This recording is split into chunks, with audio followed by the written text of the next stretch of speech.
Ma'am. Right. So just a small topic जो हमारा syllabus में टॉपिक रह गया था, हमने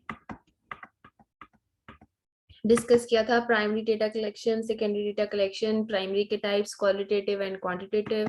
क्वालिटेटिव डेटा कलेक्शन के मेथड्स हमने लास्ट लेक्चर में डिस्कस किए थे। Focus group discussions, interviews, case studies, observations, there are n number of methods, आप कुछ भी लिख सकते हो इसमें। उसके बाद प्राइमरी डेटा कलेक्शन में क्वालिटेटिव हो गया। Now we have quantitative data collection methods. जब हम न्यूमेरिकली वे में कोई आंसर चाहते हैं डेटा कलेक्ट करके एनालिसिस करने के बाद, then we use quantitative data collection methods, जिसमें उस डेटा को स्टडी करने के बाद हम उसको न्यूमेरिकली सॉल्व कर सकते हैं, न्यूमेरिकली उसका रिजल्ट निकाल सकते हैं। तो उसमें भी इंटरव्यूज हो सकती हैं, सर्वेज हो सकते हैं, क्वेश्चनियर्स हो सकते हैं, लेकिन मैंने पहले भी बताया था दैट ऑल दोज ऑप्शंस, जो आंसर्स हमें यूजर्स की तरफ से या जिनको हम इंटरव्यू कर रहे हैं उनकी तरफ से आते हैं, वो लिमिटेड होते हैं। ठीक है ना, उनका जो है हमने ही उनको बोला होता है कि आपने सिर्फ इसी जनरल आंसर में ही आंसर देना है कि आप फेवर में हो, नहीं हो, agree, disagree, etcetera etcetera, repeated many times. So उसको एक बार रिवाइज कर लेते हैं। तो सबसे पहला क्वांटिटेटिव डेटा कलेक्शन मेथड है a structured closed end interview. Qualitative में था open ended interview. Open ended means the other and जिससे हम क्वेश्चन पूछ रहे हैं वो ओपनली अपना कोई भी व्यू जो है, ओपिनियन जो है, उसको डिस्कस कर सकता है। क्लोज्ड एंडेड मींस जो हमने उसको बोलने को बोला है उसमें से ही वो कोई ऑप्शन चूज करेगा, उसके अलावा वो एक्स्ट्रा कोई भी अपनी इनपुट नहीं दे सकता है। This type of interview This type of interview systematically follows carefully organized questions that only allow a limited range of answers such as yes or no. ठीक है, केयरफुली क्वेश्चन, कुछ क्वेश्चंस को बनाया जाता है और सिर्फ लिमिटेड रेंज में ही यूजर को आंसर करना है, जो जिनकी भी हम इंटरव्यू ले रहे हैं। और expressed by a rating number और स्केल। हमारे पास क्वेश्चंस आते हैं ना, प्लीज रेट दिस प्रोडक्ट, इस हमारी सर्विस कैसी लगी आपको, प्लीज आप उसको रेट करो। राइट, हम कितनी बार ही देखते हैं। और क्या क्या होता है, जब आप मिंत्रा यूज करते हो, जब आप अमेजोन यूज करते हो, नाइका यूज करते हो, ऑनलाइन जो भी आप शॉपिंग करते हो, आपको बोलते हैं हाउ वाज योर एक्सपीरियंस, तो आप 5 स्टार, 3 स्टार, 4 स्टार, या वो स्माइलीज लगाई होती है उन्होंने, स्माइलीज रोने वाली, खुश हो हमारी सर्विस से या नहीं। जब आपके घर कोई जोमेटो पे डिलीवर करने आता है वो भी आपको बोलता है प्लीज आप रेटिंग कर दीजिए। तो वो रेटिंग और नंबर ऑफ स्केल पे जो भी वो रेटिंग्स लेते हैं, वो सारा कुछ एंड में क्या होता है, सारा कुछ एंड में न्यूमेरिकली जो है रिप्रेजेंट किया जाता है कि 3.5 स्टार्स मिले हैं इस चीज को। राइट, तो वो न्यूमेरिकल उनका एनालिसिस हो गया, तो वो क्वांटिटेटिव में आता है। For quantitative interviews to be effective, each question must be asked the same way to each respondent. Respondent means जिनसे हम क्वेश्चन पूछ रहे हैं, जैसे हमसे कोई अपना इतनी लेट, अच्छा खुशी ही है, कोई हमसे अपना वही व्यू मांग रहा है, तो हम रिस्पोंडेंट हैं जिसने रिस्पॉन्ड करना है उस क्वेश्चन को। तो हर एक जने से सेम टाइप का क्वेश्चन पूछा जाता है और इंटरव्यूअर की तरफ से हमारे पास कोई इनपुट नहीं आती है। ठीक है, क्लियर हो गया? Yes ma'am. Yes ma'am. Right, उसके बाद हमारे पास आते हैं close ended surveys and questions. इसमें वैसे वो आंसर आता है जो हम रेटिंग स्केल्स वगैरह देते हैं। इंटरव्यू मींस है फेस टू फेस। ठीक है, इंटरव्यू का मतलब हमने फेस टू फेस ही पूछना है, लेकिन उसने सिर्फ आंसर यस और नो में देना है या नंबर ऑफ स्केल में देना है। सर्वेज और क्वेश्चनियर्स वही होते हैं जो हमारे पास ऑनलाइन आते हैं, कोई भी क्वेश्चन हो गया। It is an ideal choice when we want simple, quick feedback which can easily translate into statistics for analysis. In quantitative research, surveys are structured questionnaires with a limited number of close-ended questions and rating scales used to generate numerical data or data that can be separated under yes or no categories. These can be collected and analyzed quickly using statistics such as percentages. ठीक है, आप कोई product बेच रहे हो, आपने respondent से answer लिया, तो उससे आपको ये पता चल सकता है maybe 60% people are liking my product and 40% people are not liking my product. So आप इनमें कोई भी एग्जाम्पल दे सकते हो, जो भी मैं एग्जाम्पल आपके साथ डिस्कस करती हूँ। ठीक है, interview means face to face पूछा। सर्वेज एंड क्वेश्चनियर्स का तो आपको पता ही है, वो ऑफलाइन भी हो सकते हैं, पेन पेपर बेस्ड हो सकते हैं, या ऑनलाइन भी आपको सर्वेस करने को कोई भी बोल सकता है। उसके बाद हमारे पास आती है कोरिलेशनल रिसर्च। कोरिलेशनल वर्ड समझ के कुछ आपको आ रहा है दिमाग में, क्या इसका मीनिंग हो सकता है कोरिलेशनल रिसर्च?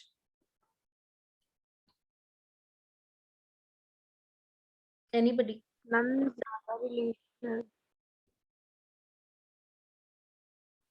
कोरिलेशनल रिसर्च होती है जब हमने कई कुछ दो चीजों में रिलेशनशिप देखना है कि एक चीज का कहीं दूसरी चीज पे फर्क तो नहीं पड़ रहा। अब हमारे पास सपोज एक आइसक्रीम बेचने वाली फैक्ट्री है, उसने अपना एनालिसिस करना है कि मैं किस टाइम पे ज्यादा कमाता हूँ या किस एरिया में मेरी जो आइसक्रीम है वो ज्यादा बिकती है, कौन सा फ्लेवर ज्यादा बिकता है। तो सपोज उसने सेल्स का और वेदर का रिसर्च करनी है, ठीक है, कि वेदर जब बदलता है, मौसम जब बदलता है तो आइसक्रीम की सेल पे कितना परसेंट इफेक्ट पड़ता है। होता होगा ना आइसक्रीम की सेल में, ऑब्वियसली समर्स में जो आइसक्रीम है वो ज्यादा बिकती है, विंटर्स में थोड़ी कम बिकती है कंपैरेटिवली। तो इन केस अगर उसको, तो उसने क्या करना है, दो चीजें स्टडी करनी है, ठीक है, और उन दोनों में तालमेल क्या है, को कैसे सेल्स जो है वेदर पे डिपेंड करती हैं, कितनी डिपेंड करती हैं, विंटर में उसका जो सेल्स है वो कितना कम हो जाता है या गर्मियों में उसका सेल्स कितना बढ़ जाता है, कौन सा फ्लेवर सबसे ज्यादा बिकता है। तो ये दो चीजों में उसने क्या करना है, रिसर्च करनी है, दोनों चीजों को आपस में कोरिलेट करके। तो इस तरह की जब चीजें हम यूज करते हैं एनालिसिस के लिए, उसको हम कोरिलेशनल रिसर्च बोलते हैं। So it is a non experimental research. इसमें कुछ एक्सपेरिमेंट नहीं करना भी, लैब में जाके आपने रिसर्च देखनी है कि आपकी आइसक्रीम बिक रही है क्यों नहीं बिक रही है, वो कुछ नहीं। लेकिन आपने क्या करना है, स्टडी करना है, studies the relationship between two or more variables that are similar and interdependent, ठीक है। वेदर और आइसक्रीम की सेल्स ऑब्वियसली आपस में इंटरडिपेंडेंट होगी ना, तो एक वेरिएबल हो गया वेदर, मौसम, दूसरा वेरिएबल हो गया आइसक्रीम की सेल्स। उनमें क्या इंटरडिपेंडेंसी है, एक दूसरे के ऊपर वो क्या फर्क डालते हैं, वो कोरिलेशनल रिसर्च में आता है। And assesses their statistical relationship. Statistical relationship मतलब न्यूमेरिकली क्या रिलेशनशिप है, अगर मेरी सर्दी ज्यादा बढ़ेगी, जनवरी फरवरी में मेरी कितनी परसेंट सेल कम हुई, मार्च में धीरे धीरे कितनी परसेंटेज सेल मेरी बढ़नी शुरू हुई। तो इस तरह के जो क्वेश्चंस हैं वो कोरिलेशनल रिसर्च में आंसर किए जाते हैं। How one variable affects the other or and vice versa but with no influence of any external variable. कोई और वेरिएबल नहीं लेना, बस दो चीजें देखनी है। अब ऐसा तो नहीं ना हो सकता कि सर्दियों में या गर्मियों में एक दिन बारिश हुई, मौसम थोड़ा ठंडा हुआ, तो एक दो दिन में ही उसकी जो सेल्स है उसके ऊपर फर्क पड़ना शुरू हो जाएगा, ऐसा नहीं होगा। ओवरऑल हमने सिर्फ दो वेरिएबल्स को आपस में कंपेयर करके कोरिलेट करके एक आंसर निकालना है। It uses mathematical analysis to analyse collected data and the results are presented in a diagram और जनरेटेड इन स्टैटिस्टिक्स। स्टैटिस्टिक्स में जैसे वो लाइन डायग्राम हो गया या लाइन चार्ट हो गया, उसके साथ बिजनेसेस जो है मोस्टली अपनी सेल्स अप एंड डाउन देखते हैं। जनवरी में हमारी सेल्स डाउन हो गई, फरवरी में डाउन हो गई, मार्च में बढ़नी शुरू हो गई, जून जुलाई में मैक्सिमम थी, इस ईयर में मैक्सिमम थी, राइट। वो लाइन डायग्राम्स के साथ रिप्रेजेंट हम कर सकते हैं कोरिलेशनल रिसर्च को। क्लियर हो गया एग्जाम्पल के साथ? Yes ma'am. राइट। उसके बाद इसी तरह से और बाकी सारी बहुत सारी चीजें होती है, आप नेट पे सर्च करोगे तो यू विल गेट बहुत सारे अलग अलग मेथड्स। एक और है स्टैटिस्टिकल डेटा रिव्यू। हमारे पास बहुत सारा डेटा पड़ा है, जैसे सेंसस, पॉपुलेशन सेंसस में डेटा होता है, ठीक है, जैसे आपने पिवट टेबल में एनालिसिस किया, वो न्यूमेरिकल एनालिसिस ही था ना बहुत बड़े डेटा का। तो वो स्टैटिस्टिकल डेटा रिव्यू में आ जाता है, जब हमारे पास डेटा और उसको हमने स्टैटिस्टिकली समझना हो आपस में, डायग्राम्स वगैरह बना के या कुछ भी आप जिसके ऊपर भी एनालिसिस कर रहे हो वो सारा कुछ यूज करके स्टैटिस्टिकल डेटा एनालिसिस हमने करना है। उसके बाद है लेबोरेटरी टेस्टिंग। अगर लैब्स में हमने कुछ मेजरमेंट्स यूज करने हैं या कुछ फिजिक्स या मैथ्स के एक्सपेरिमेंट्स यूज करके किसी चीज का, किसी फिनोमिना को जज करना है, उस तरह से हमने डेटा कलेक्ट करना है। जैसे फिजिक्स और आई थिंक मैथ्स वगैरह में करते हैं ना, यहाँ पे लिखा हुआ है इन्फेंट का वेट, वाटर क्वालिटी टेस्ट, तो इसकी एक आधी लाइन लिख देना, बहुत ज्यादा इंपॉर्टेंट नहीं है ये। क्लियर हो गया इतना? Yes ma'am. ऑलराइट, तो इसके बाद अब आपका नेक्स्ट जो टॉपिक है वो है secondary data collection. Secondary data collection हमने बहुत बार डिस्कस किया है। वही जब हमारे पास जो डेटा है सेकंड हैंड मिलता है हमें, जो कि ऑलरेडी यूज्ड होता है। इसकी बहुत सारी एग्जांपल्स है, आप ऑनलाइन जाके डेटा ले सकते हो, पब्लिक रिकॉर्ड्स में से ले सकते हो, गवर्नमेंट का डेटा ले सकते हो, सेंसस का डेटा ले सकते हो। So all those things that are already available. यहाँ पे मैंने कुछ एग्जांपल्स पॉइंट आउट करी हुई हैं, कुछ लिखे हुए हैं, लेकिन सेकेंडरी डेटा कलेक्शन को डिटेल में आपने खुद करना है, because it is a very easy topic, ठीक है। आप कहीं से भी रेफरेंस लेके खुद भी लिख सकते हो। सो जो कि ऑलरेडी चीजें पब्लिश्ड हैं या अनपब्लिश्ड हैं, वैसा डाटा जो ऑलरेडी किसी और ने बनाया हुआ है, हम फ्रेश वे में नहीं बना रहे हैं, वो सेकेंडरी डेटा कलेक्शन में आता है। फॉर एग्जाम्पल उसके रिसोर्सेज हो सकते हैं गवर्नमेंट की पब्लिकेशंस, किसी ने पेपर पब्लिश किए हुए हैं, गवर्नमेंट के भी हो सकते हैं, कोई प्राइवेट ऑथर के भी हो सकते हैं, कुछ पब्लिक रिकॉर्ड्स हैं, हिस्टोरिकल या स्टैटिस्टिकल डॉक्यूमेंट्स हैं, केस स्टडीज पुरानी पड़ी हुई हैं, बिजनेस के पुराने सालों के डॉक्यूमेंट्स हैं, टेक्निकल जर्नल्स, मैगजीन्स, न्यूज़पेपर्स, आप कुछ भी इसमें लिख सकते हो। अनपब्लिश्ड डेटा में किसी की डायरी आपने पढ़ी, किसी के लेटर्स पढ़े आपने, जैसे गांधी जी के लेटर्स आपने पढ़े पुराने, किसी को उन्होंने भेजे हुए हैं, वो सब कुछ अनपब्लिश्ड बायोग्राफीज, कुछ चीजें पब्लिश्ड होती हैं, कुछ चीजें पब्लिश नहीं होती हैं। All these come under secondary data collection, जब हमने डेटा को जो है फर्स्ट हैंड में नहीं, सेकेंड हैंड जो डेटा है उसको कहीं से कलेक्ट किया। अब उसके सोर्सेज आप ऑनलाइन वगैरह जितने भी आपको सोर्सेज मिलते हैं, आप उसमें या इस वो सारी सोर्सेज इसमें लिख सकते हो, ठीक है। इसको डिटेल में करना है, जैसे हमने क्वालिटेटिव और क्वांटिटेटिव किया, लेकिन आपने खुद करना है वो, क्योंकि उसमें इतना ज्यादा पॉइंट नहीं है डिस्कस करने वाला, सबकी वही सेम चीजें ही हैं, ठीक है। यस अब मेरी मैम। बात ध्यान से सुनो, जब भी आपको डेटा कलेक्शन एक्सप्लेन करने को आएगा कि डेटा कलेक्शन के मेथड्स आपने एक्सप्लेन करने हैं, तो आपने क्या करना है, एक ट्री चार्ट बनाना है। पता है ना क्या होता है? सबसे पहले ऊपर आपने लिखना है data collection method. Data collection methods में दो मेथड्स आएंगे, प्राइमरी एंड सेकेंडरी। ऐसे नीचे लाइन लगा के बॉक्स में क्या लिखोगे, प्राइमरी एंड सेकेंडरी। प्राइमरी के कौन कौन से टाइप्स हैं? प्राइमरी डेटा कलेक्शन के कौन कौन से टाइप्स हैं?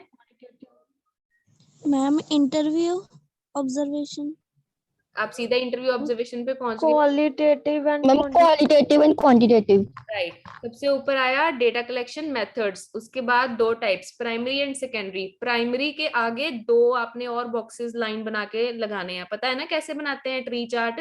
तो प्राइमरी के नीचे आपने लिखना है क्वालिटेटिव एंड क्वांटिटेटिव, वो प्राइमरी के दो पार्ट्स हो गए, ठीक है। उसके बाद सेकेंडरी के नीचे आप सीधा यही चीजें लिख सकते हो, सेकेंडरी के नीचे public records, online published books, etcetera etcetera, जो भी मैंने ये पॉइंट्स लिखे हैं। अब क्वालिटेटिव और क्वांटिटेटिव के अंडर आपने फिर उनके टाइप्स लिखने हैं, जैसे क्वालिटेटिव के नीचे 5 लिख दिया आपने, open ended interviews, open ended surveys, observation, case studies, etcetera etcetera. और क्वांटिटेटिव के नीचे आपने close ended interviews, close ended surveys, जो भी correlational research, data, statistical data review, जो ये एग्जांपल्स दिए इस तरह से, ठीक है।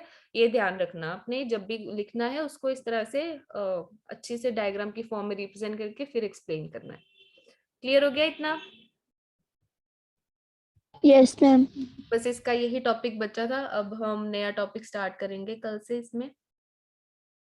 किसी को कोई डाउट है? हाँ, मैथमेटिकल फाउंडेशन का जो हम कर रहे थे उसमें आपने 3 सेट तक ही करना है। वैसे तो वेन डायग्राम के ज्यादा टाइप्स थे नहीं इसमें, 4 सेट तो हमें जरूरत भी नहीं है, आपको बस 3 सेट्स तक करना है, जो भी मैं करवा रही थी, ठीक है। कल इसकी हम वो करेंगे, प्रैक्टिस करने को दूंगी मैं आपको कल। क्लियर हो गया इतना लेक्चर? Yes Yes, ma'am. और आपका जो ग्रुप है अपने दोस्तों का, उसमें सबको बोल दो एक तो फीस का, और सबको बोलो रेगुलरली लेक्चर्स लगाएं। आप ये मत सोचो कि आपकी अटेंडेंस नहीं लग रही है, ये सारे स्क्रीनशॉट्स और सारा कुछ आपके सामने ही रिकॉर्ड हो रहा है, तो इसके बेसिस पे ही आपकी अटेंडेंस लगेगी। प्लीज मेक श्योर, ये ऐसे मतलब आप वो मत करो कि अगर रिकॉर्ड हो रहा है यूट्यूब पे जा रहा है तो आपने